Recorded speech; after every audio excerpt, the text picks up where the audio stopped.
Hello friends, study with मैंक के current affair session में आपका स्वागत है।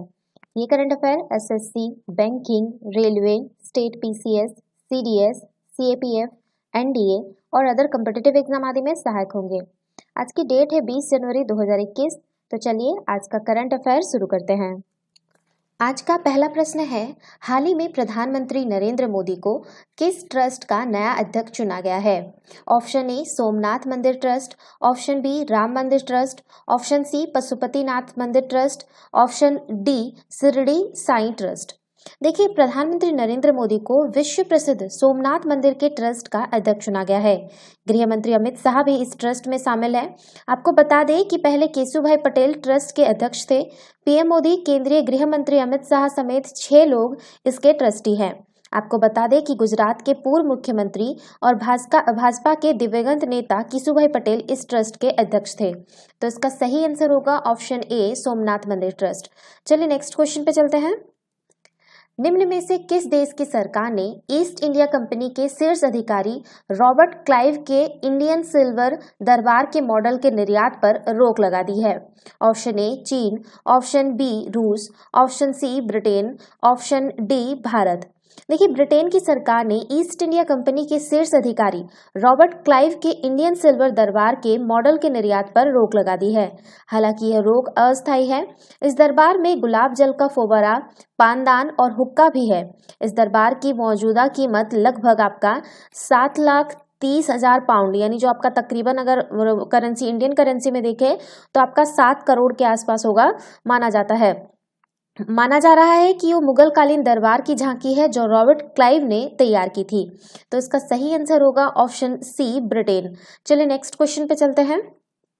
फ्रांस के तेल ऊर्जा समूह टोटल ने अडानी एनर्जी में निम्न में से कितने प्रतिशत हिस्सेदारी खरीदने हेतु 2.5 अरब डॉलर का एक समझौता किया है? Option A 30%, option B 20%, option C 40%, option D 50%। देखिए, फ्रांस के तेल एवं ऊर्जा कारोबार में लगे समूह टोटल ने भारत के अडानी ग्रीन एनर्जी लिमिटेड में 20% हिस्सेदारी खरीदने का निर्णय लिया है। इस खरीद के द्वारा टोटल ग्रुप भारत के रिन्यूएबल एनर्जी सेक्टर में अपनी जगह बनाना चाहता है। अडानी ग्रीन एनर्जी अडानी समूह की कंपनी है। गौरतलब है कि अडानी ग्रीन एनर्जी का बाजार पूंजीकरण तकरीबन जो आपका करीब होगा 1,45,077 करोड़ रुपीस है। इस तरह 20% हिस्सेदारी का यह मसौदा करीब 29,000 करोड़ रुपए में हो सकता है। तो इसका सही आंसर होगा ऑप्शन बी 20%। चलिए नेक्स्ट क्वेश्चन पे चलते हैं। भारत ने हाल ही में ईरान के चाबहार बंदरगाह को कितने हार्बर क्रेन की आपूर्ति की है? Option A 3, option B 4, option C 5, option D 2। देखिए, हाल ही में जो है भारत ने कहा है कि उसने जो है आपका 2.5 करोड़ डॉलर से अधिक के एक मसौदे में ईरान के चाबहार बंदरगाह को 2 मोबाइल हार्बर क्रेन की आपूर्ति की है। इस कदम से बंदरगाह को बिना बाधा के माल ढुलाई, माल चढ़ाने उतारने में मदद मिलेगी। इन क्रेनों में से बंदरगाह पर माल के प्रबंधन के कार्य में तेजी आएगी। भारत ने कोरोना संक्रमण की स्थिति में सुधार होते ही बंदरगाह के विकास का कार्य तेज किया है। तो इसका सही आंसर होगा ऑप्शन डी 2। चलिए नेक्स्ट क्वेश्चन पे चलते हैं। ये डॉलर है, ठीक है, ध्यान रखिएगा। हाल ही में किस देश ने संयुक्त अरब अमीरात एवं बहरीन को प्रमुख रणनीतिक साझेदार करार दिया है? Option A Nepal, option B America, option C Japan, option D रूस। देखिए, अमेरिका ने संयुक्त अरब अमीरात एवं बहरीन को प्रमुख रणनीतिक साझेदार करार दिया है। इसकी घोषणा व्हाइट हाउस ने की है। यह घोषणा ऐसे समय में हुई है जब देश के राष्ट्रपति डोनाल्ड ट्रंप और नवनिर्वाचित राष्ट्रपति जो बाइडेन के बीच सत्ता हस्तांतरण की प्रक्रिया चल रही है। रणनीतिक भागीदारों का पद संयुक्त राज्य, बहरीन राज्य और संयुक्त अरब अमीरात के बीच मौजूदा साझेदारी को मजबूत करेगा। दोनों देशों को पूरे क्षेत्र में हिंसक अतिवाद का मुकाबला करने, असाधारण सुरक्षा साझेदारी और संयुक्त राज्य के हजारों एयरमैन, सैनिकों, नौसैनिकों और नाविकों की मेजबानी करने के लिए उनकी प्रतिबद्धता के लिए नामित किया गया है। तो इसका सही आंसर होगा ऑप्शन बी अमेरिका। चलिए नेक्स्ट क्वेश्चन पे चलते हैं। किस राज्य के राज्यपाल आरिफ मोहम्मद खान ने वन स्कूल वन आईएएस योजना का उद्घाटन किया है? Option A Karnataka, option B Tamil Nadu, option C Rajasthan, option D Kerala. देखिए हाल ही में जो है केरल के राज्यपाल आरिफ मोहम्मद खान ने मेधावी राज्य के जो मेधावी और आर्थिक रूप से कमजोर वर्ग के तकरीबन आपका 10,000 छात्रों को सिविल सेवाओं और अन्य प्रतियोगी परीक्षाओं के लिए मुफ्त कोचिंग प्रदान करने हेतु वन स्कूल वन IAS कार्यक्रम की शुरुआत की है। इस कार्यक्रम का आयोजन केरल के वैदिक एरुडाइट फाउंडेशन द्वारा किया जा रहा है। इस कार्यक्रम में मुख्य तौर पर सरकारी और सरकार द्वारा सहायता प्राप्त विद्यालयों के ग्रामीण और अर्ध शहरी क्षेत्र के छात्रों को शामिल किया जाएगा। यह उच्च शिक्षण मंच विद्यार्थियों को भविष्य की योजना बनाने और उन्हें एक सिविल सेवक के रूप में स्वयं का विकास करने में सहायता प्रदान करेगा। कार्यक्रम की शुरुआत करते हुए राज्य के गवर्नर ने कहा कि एक सिविल सेवक के रूप में कार्य करना देश के हजारों युवाओं का सपना होता है, किंतु उनमें से अधिकांश लोग यह नहीं जानते हैं कि इस लक्ष्य को प्राप्त करने की शुरुआत कहां से करनी है। इस कार्यक्रम के माध्यम से बच्चों को अनुभवी सिविल सेवकों के माध्यम से उचित मार्गदर्शन और प्रशिक्षण प्रदान किया जा सकता है। तो इसका सही आंसर होगा ऑप्शन डी केरल। चलिए नेक्स्ट क्वेश्चन पे चलते हैं। हाल ही में कौन से देश में स्थित सेमरू ज्वालामुखी में विस्फोट हुआ है? Option A Indonesia, option B Malaysia, option C Japan, option D Singapore. देखिए हाल ही में जो है आपका इंडोनेशिया के जो आपका पूर्वी जावा प्रांत में जावा प्रांत में स्थित सेमरू ज्वालामुखी में विस्फोट हुआ है। इंडोनेशिया में स्थित अन्य ज्वालामुखी जिनमें मेरापी ज्वालामुखी और सिनबांग ज्वालामुखी शामिल हैं में कुछ समय पूर्व ही विस्फोट हुआ था। बात करते हैं सेमरू ज्वालामुखी के बारे में। तो सेमरू जिसे द ग्रेट माउंटेन के रूप में भी जाना जाता है, जावा का सबसे उच्चतम ज्वालामुखी शिखर है तथा सर्वाधिक सक्रिय ज्वालामुखी में से एक है। इसमें जो है आपका अंतिम बार जो है आपका दिसंबर 2019 में विस्फोट हुआ था।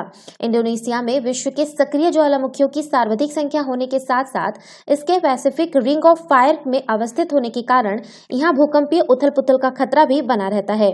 सेमरू ज्वालामुखी भी सुंडा प्लेट जो कि यूरेशियन प्लेट का हिस्सा है के नीचे स्थित इंडो ऑस्ट्रेलियाई प्लेट के उपभाग के रूप में निर्मित द्वीपीय चाप का हिस्सा है। यहाँ निर्मित खाई को सुंडा खाई के नाम से जाना जाता है। जावा खाई इसका प्रमुख खंड या भाग है। अब बात करते हैं ring of fire, Pacific ring of fire के बारे में।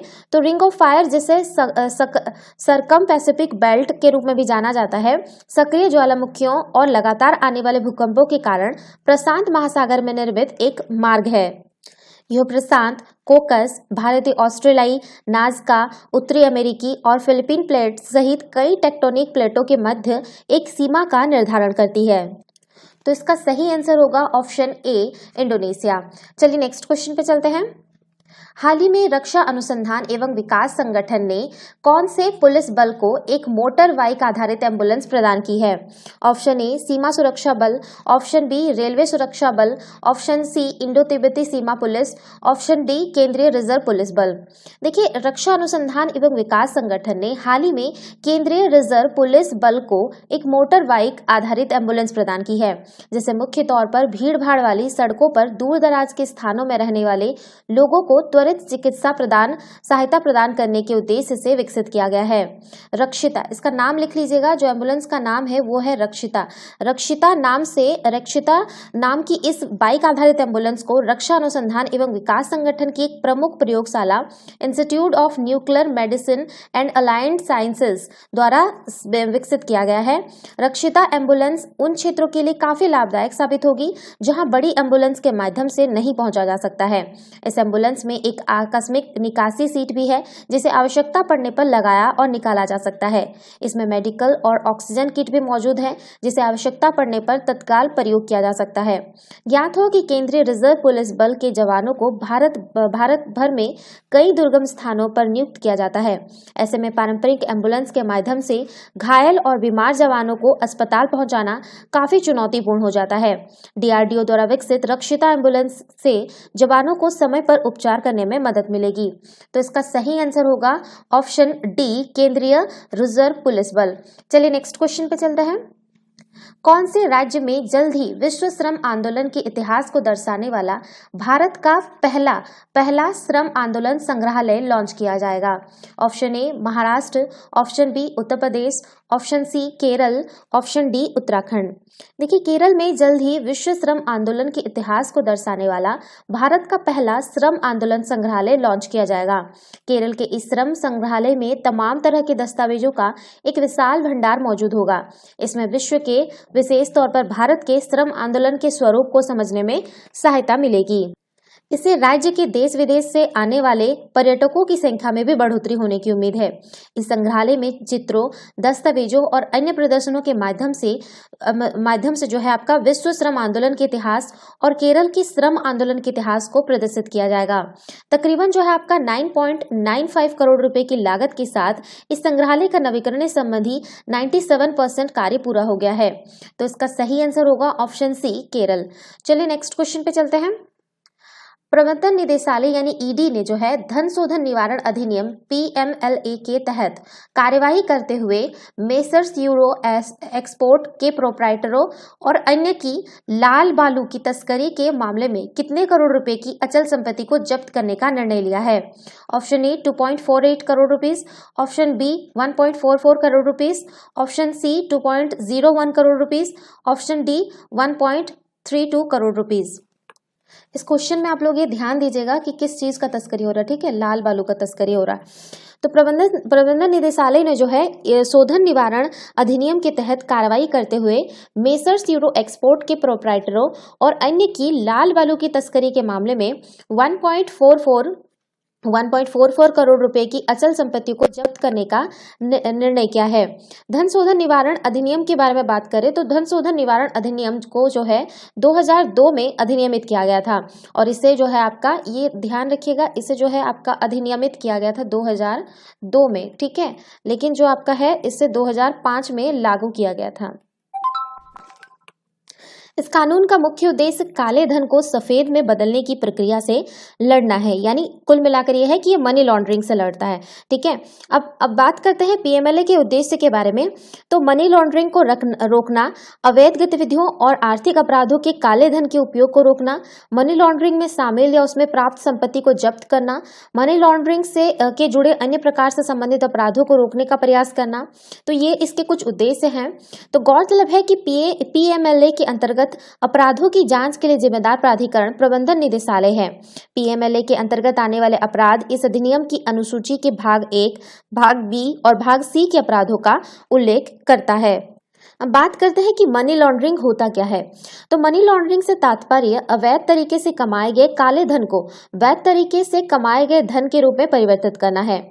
मनी लॉन्ड्रिंग अवैध रूप से प्राप्त धनराशि को छुपाने का एक तरीका होता है। मनी लॉन्ड्रिंग के माध्यम से धन ऐसे कामों का निवेश में लगाया जाता है कि जांच करने वाली एजेंसियों को भी धन के मुख्य स्रोत का पता लगाने में काफी मशक्कत करनी पड़ती है। जो व्यक्ति इस प्रकार के धन की हेराफेरी करता है उसे लाउंडर कहा जाता है। विदित हो कि पैसे की लॉन्ड्रिंग प्रक्रिया में 3 चरण होते हैं। इसमें आपका प्लेसमेंट, लेयरिंग और इंटीग्रेशन होता है। पहले चरण का संबंध नकदी के बाजार में आने से होता है।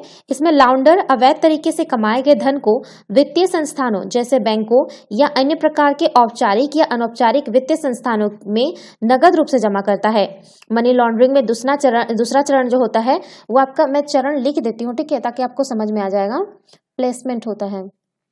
प्लेसमेंट होता है, ये पहला चरण होता है। उसके बाद आपका होता है लेयरिंग होता है। ठीक है, लेयरिंग होता है, ये आपका दूसरा चरण है। ठीक है, अब दूसरा चरण के बारे में बात करते हैं।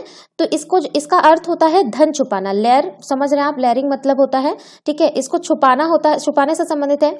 इसमें लाउंडर लेखा किताब में गड़बड़ी करके और अन्य संदिग्ध लेन देन करके अपनी असली आय को छुपा लेता है। लाउंडर धनराशि को निवेश के साधनों जैसे कि बॉन्ड, स्टॉक व ट्रेवलर्स चेक या विदेशों में अपने बैंक खातों में जमा करता है। यह खाता अक्सर ऐसे देशों की बैंकों में खोला जाता है जो कि मनी लॉन्ड्रिंग विरोधी अभियानों में सहयोगी नहीं करते हैं। ठीक है, जैसे कि आपको पता होगा स्विस बैंक आपका एक है। ठीक है, एकीकरण मनी लॉन्ड्रिंग प्रक्रिया का जो अंतिम चरण है यानी तीसरा चरण है वो है आपका इंटीग्रेशन। ठीक है, इंटीग्रेशन। ओके, इंटीग्रेशन जो है आपका तीसरा चरण है। तो ये जो तीसरा चरण में होता है, जिसके माध्यम से बाहर भेजा गया पैसा या देश में खपाया गया पैसा वापस लाउंडर के पास वैध धन के रूप में आ जाता है। ऐसे धन अक्सर किसी कंपनी में निवेश, अचल संपत्ति खरीदने, लग्जरी सामान खरीदने आदि के माध्यम से वापस आता है। तो ये 3 चरण होते हैं मनी लॉन्ड्रिंग के, ठीक है, ध्यान रखिएगा। तो इसका जो सही आंसर होगा ऑप्शन बी 1.44 करोड़ रुपीज। तो ये थे आज के करंट अफेयर। वीडियो पसंद आए तो लाइक, शेयर और कमेंट करना ना भूले, साथ ही साथ चैनल को सब्सक्राइब करना ना भूले। Thanks for watching, have a nice day, take care.